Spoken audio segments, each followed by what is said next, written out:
प्यारे विद्यार्थियों, नमस्कार। आशा करती हूँ कि आप सब तंदुरुस्त होंगे तथा पढ़ाई के प्रति आप सबका उत्साह कायम होगा। बच्चों, आज हम 10वीं कक्षा के विज्ञान का 8वां अध्याय जीव कैसे जनन करते हैं के बारे में पढ़ेंगे। सबसे पहले हम यह जान लेते हैं कि आप क्या कुछ जानते हैं। जनन क्या होता है? पादपों एवं जीवों द्वारा नए जीव का सृजन जनन या प्रजनन कहलाता है। जनन की दो विधियां कौन कौन सी हैं? लैंगिक जनन तथा अलैंगिक जनन जनन की दो विधियां हैं। नर जननांगों के बारे में बताइए। 2 वृषण, 2 शुक्रवाहिनी तथा 1 शिशन नर जननांगों में आते हैं। मादा जननांगों के बारे में बताइए। मादा जननांग हैं 1 जोड़ी अंडाशय, 1 जोड़ी अंडवाहिका तथा गर्भाशय। अमीबा में प्रजनन किस विधि द्वारा होता है? अमीबा में प्रजनन अलैंगिक विधि द्वारा होता है। आइए बच्चों, अब हम देखते हैं कि हम आज क्या सीखेंगे। जीवों में विभिन्नता, प्रजनन की विधियां, पौधों में लैंगिक जनन, मानव में लैंगिक जनन। बच्चों, अब हम जीवों में विभिन्नता से शुरुआत करेंगे। एक विशेष तरह के जीव एक जैसे दिखाई देते हैं क्योंकि उनके शरीर की संरचना एक जैसी है। यदि शरीर की संरचना एक समान है तो इस संरचना का ब्लूप्रिंट भी समान होना चाहिए। इसलिए मूल रूप में प्रजनन सजीव के शरीर की संरचना अथवा आकृति की ब्लूप्रिंट की प्रतिकृतियां अर्थात कापियां तैयार करना है। कोशिका के केंद्रक में पाए जाने वाले गुणसूत्रों के डीएनए के अणुओं में आनुवांशिक गुणों का संदेश होता है जो जनक से संतति पीढ़ी में जाता है। कोशिका के केंद्रक के डीएनए में प्रोटीन संश्लेषण हेतु सूचना निहित होती है। यदि सूचना के भिन्न होने की अवस्था में बनने वाला प्रोटीन भी भिन्न होगा। विभिन्न प्रोटीन के कारण अंततः शारीरिक अभिकल्प अर्थात संरचना में भी विविधता होगी। इसलिए प्रजनन की मूल घटना डीएनए की प्रतिकृति बनाना है। अपने डीएनए की प्रतिकृति बनाने के लिए कोशिकाएं विभिन्न रासायनिक क्रियाओं का उपयोग करती हैं। इस प्रकार जनन कोशिका में डीएनए की 2 प्रतिकृतियां बनती हैं तथा उनका एक दूसरे से अलग होना आवश्यक है। परंतु क्या यह प्रतिकृतियां पूर्ण रूपेण समरूप हैं? इस प्रश्न का उत्तर इस बात पर निर्भर करता है कि प्रतिकृति की प्रक्रियाएं कितनी यथार्थता से संपादित होती हैं। कोई भी जैव रासायनिक प्रक्रिया पूर्ण रूपेण विश्वसनीय नहीं होती। इसलिए यह अपेक्षित है कि डीएनए प्रतिकृति की प्रक्रिया में कुछ विभिन्नता आएगी। परिणाम स्वरूप बनने वाली डीएनए प्रतिकृतियां एक समान तो होंगी, परंतु मौलिक डीएनए की समरूप नहीं होंगी। हो सकता है कि कुछ विभिन्नताएं इतनी उग्र हों कि डीएनए की नई प्रतिकृति अपने कोशिकीय संगठन के साथ समायोजित नहीं हो पाए। इस प्रकार की संतति कोशिका मर जाती है। दूसरी ओर डीएनए प्रतिकृति की अनेक विभिन्नताएं इतनी उग्र नहीं होती कि ऐसे परिणाम मिलें। इसलिए शेष कोशिकाएं समान होते हुए भी किसी न किसी रूप में एक दूसरे से भिन्न होती हैं। अपनी जनन क्षमता का उपयोग कर जीवों की समष्टि पारितंत्र में स्थान अथवा निकेत ग्रहण करते हैं। जनन के दौरान डीएनए प्रतिकृति का अविरोध जीव की शारीरिक संरचना एवं डिज़ाइन के लिए अत्यंत महत्वपूर्ण है, जो उसे विशिष्ट निकेत के योग्य बनाती है।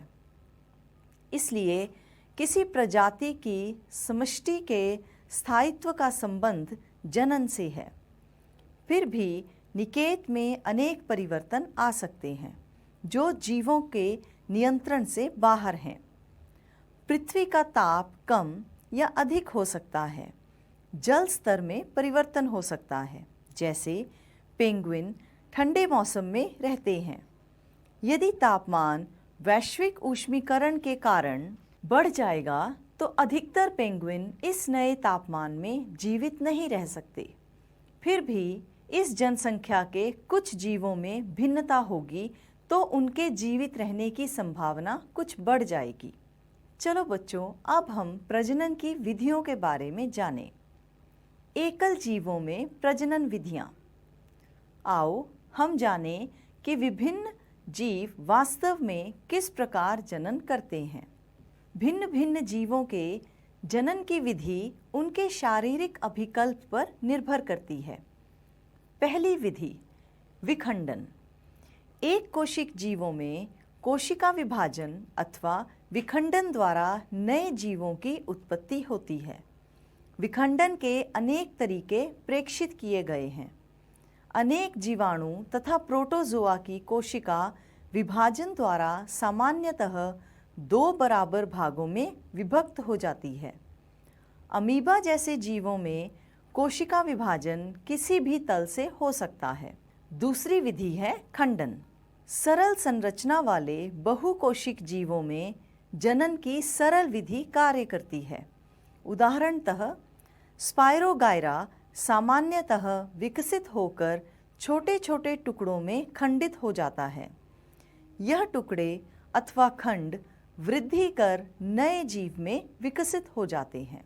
तीसरी विधि पुनरुद्भवन अर्थात पुनर्जनन।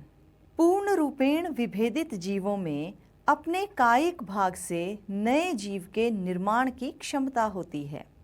अर्थात यदि कोई जीव किसी कारणवश क्षत विक्षत हो जाता है अथवा कुछ टुकड़ों में टूट जाता है तो इसके अनेक टुकड़े वृद्धि कर नए जीव में विकसित हो जाते हैं।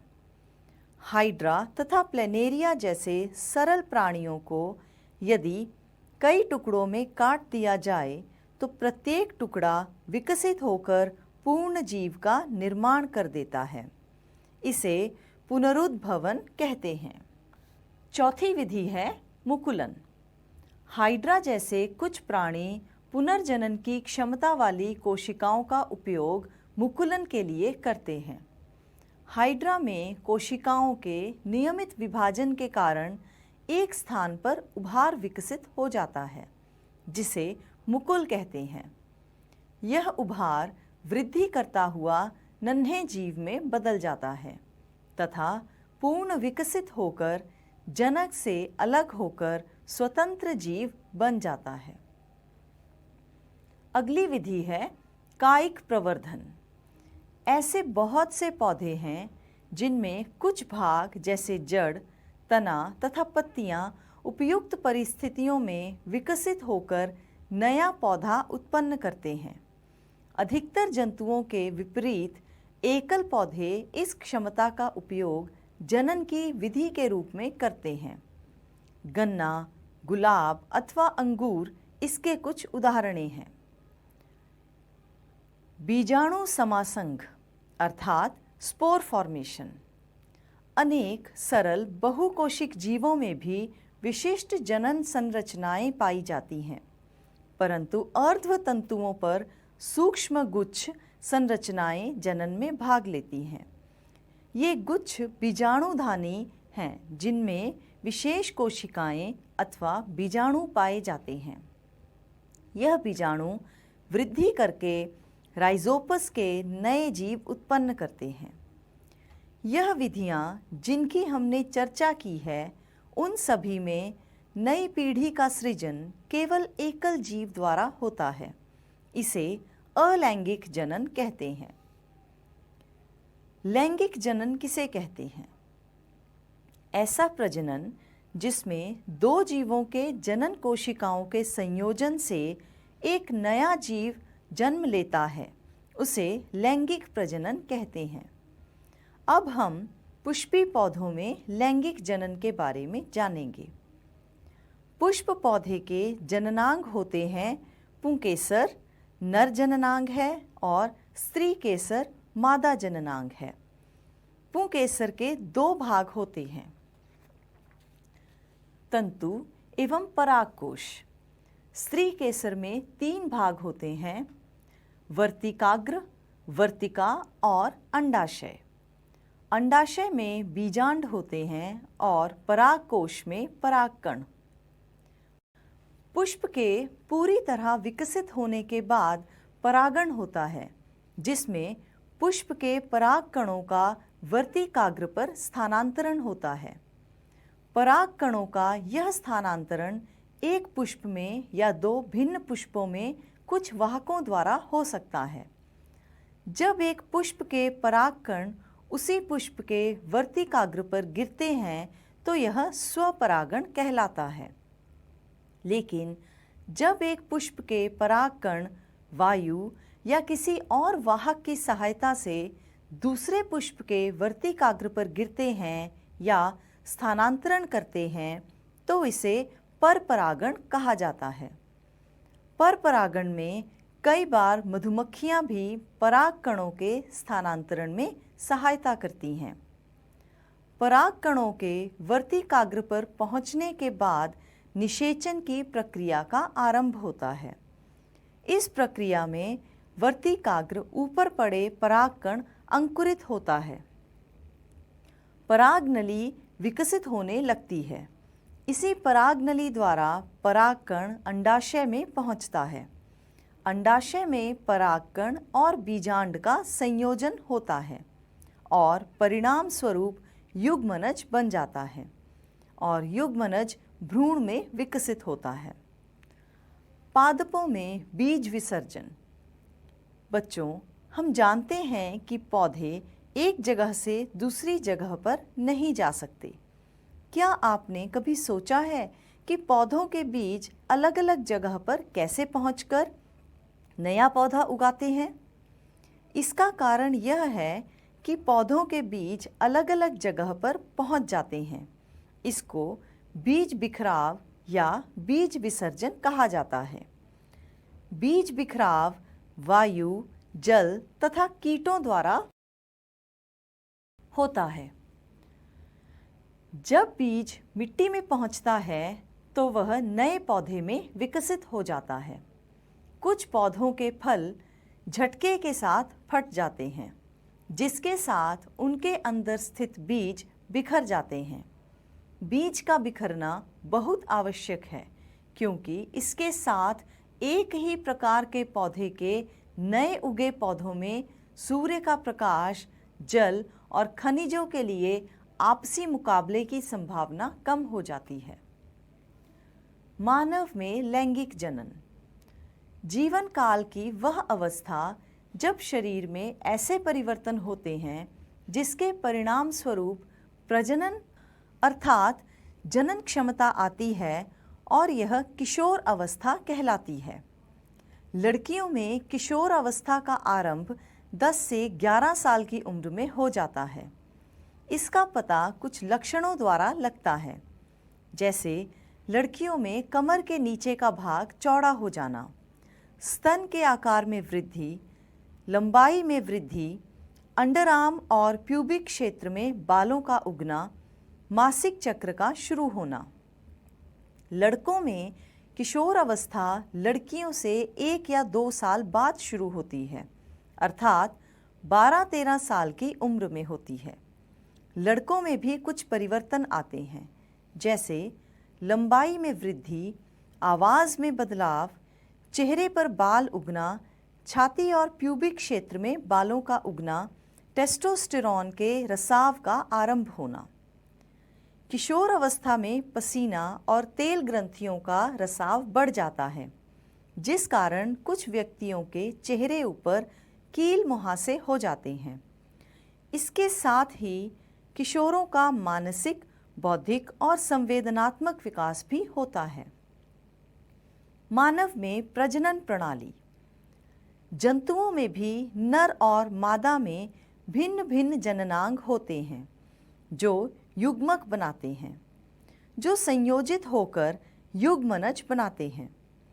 यह युग्मनज विकसित होकर एक नया जीव बनाता है। इस प्रकार का प्रजनन, जिसमें नर और मादा युग्मकों का संयोज होता है, लिंगी प्रजनन कहलाता है।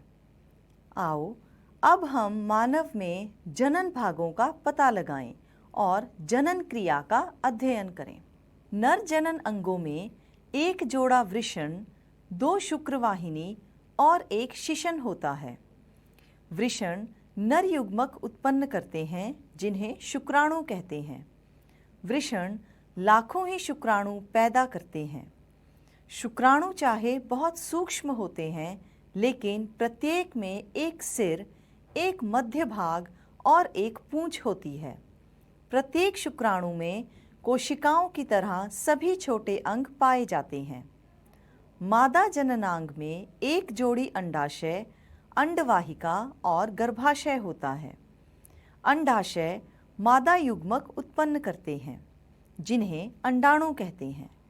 मादा में प्रत्येक माह दोनों अंडाशय में से किसी एक अंडाशय से एक विकसित अंडाणु का विसर्जन अंडवाहिका में होता है। गर्भाशय वह भाग है जहाँ भ्रूण का विकास होता है। शुक्राणु की तरह अंडाणु भी एक कोशिका है।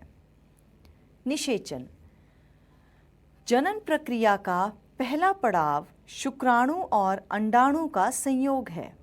जब शुक्राणु अंडाणु के संपर्क में आते हैं तो इनमें से एक शुक्राणु अंडाणु के साथ संयोजित हो जाता है। शुक्राणु और अंडाणु का संयोजन निषेचन कहलाता है। जो निषेचन मादा के शरीर के अंदर होता है उसे अंदरूनी निषेचन कहते हैं। मनुष्य, गाय, कुत्ते और मुर्गी आदि अनेक जंतुओं में अंदरूनी निषेचन होता है। वह निषेचन जिसमें नर और मादा युग्मक का संयोग मादा शरीर के बाहर होता है उसे बाहरी निषेचन अथवा बाह्य निषेचन कहते हैं।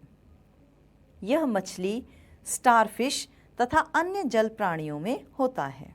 क्या होता है जब अंडे का निषेचन नहीं होता? यदि अंडे का निषेचन नहीं होता तो यह लगभग 1 दिन तक जीवित रहता है, क्योंकि अंडाशय प्रत्येक माह एक अंड छोड़ता है का मोचन करता है। इस निषेचित अंडे को प्राप्त करने के लिए गर्भाशय भी प्रत्येक माह तैयार रहती है। इसलिए गर्भाशय की अंतःभित्ति मांसल एवं स्पॉन्जी हो जाती है।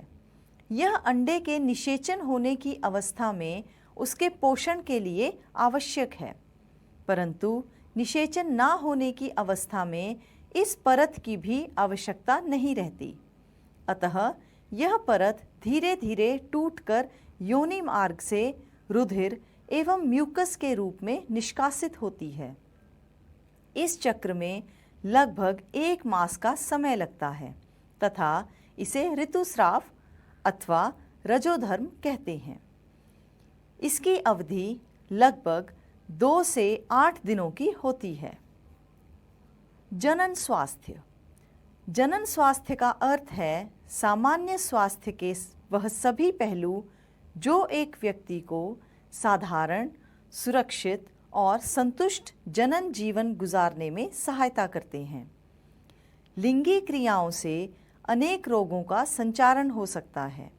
यह रोग बैक्टीरिया और वायरस के कारण फैल सकते हैं। गर्भधारण की अवस्था में स्त्री के मानसिक और शारीरिक स्तर के लिए बहुत बड़ी चुनौती है। यदि वह इसके लिए तैयार ना हो तो इसका उसके स्वास्थ्य पर विपरीत प्रभाव पड़ता है। इसलिए गर्भधारण को रोकने के लिए अनेक ढंग खोजे गए हैं, जैसे कंडोम, गर्भ निरोधी गोलियां और कॉपर टी। दोहराई।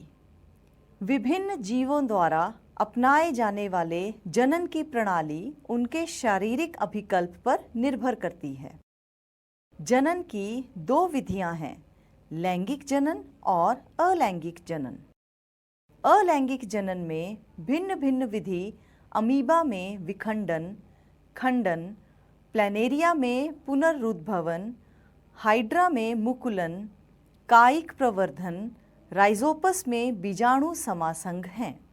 जैसे जैसे जीवों की जटिलता बढ़ती जाती है, वैसे वैसे ऊतकों की विशिष्टता बढ़ती जाती है। यदि एक पुष्प से परागकण दूसरे पुष्प पर स्थानांतरण करते हैं, उसे परागण कहते हैं। यदि परागकणों का यह स्थानांतरण उसी पुष्प के वर्तिकाग्र पर होता है, तो यह स्वपरागण कहलाता है। बीज में भावी पौधा अथवा भ्रूण होता है, जो उपयुक्त परिस्थितियों में नवोद्भिद में विकसित हो जाता है। इस प्रक्रम को अंकुरण कहते हैं।